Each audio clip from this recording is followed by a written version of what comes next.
new poll shows that Marylanders support public school improvements, but are still kind of largely unaware of the Kirwan Commission aimed at making that happen. Well, WMAR2 News' Abby Isaacs joins us right now explaining more about what the poll shows and the concerns about how to fund the education overhaul many want. Abby?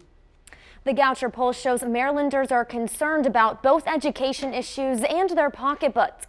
They want to support the Kirwan Commission's recommendations in the blueprint for Maryland's future, but they don't support increasing taxes to fund it. It's representative of the debate also going on in Annapolis.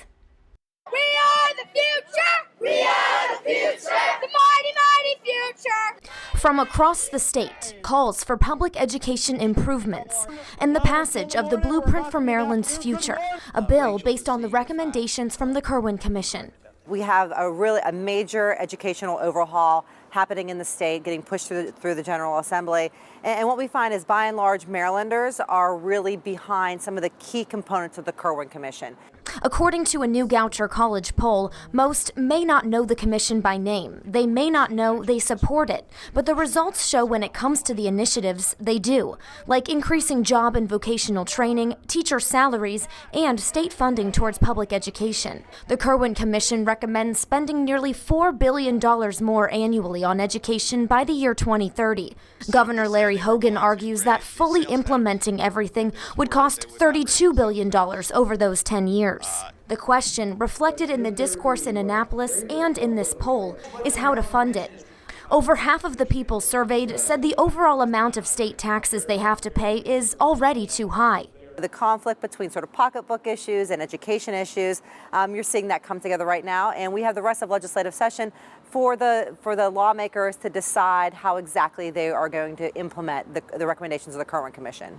Lawmakers are considering a bill to expand the sales tax to cover services to pay for the blueprint, equating to about $3 a week in new taxes for the average family.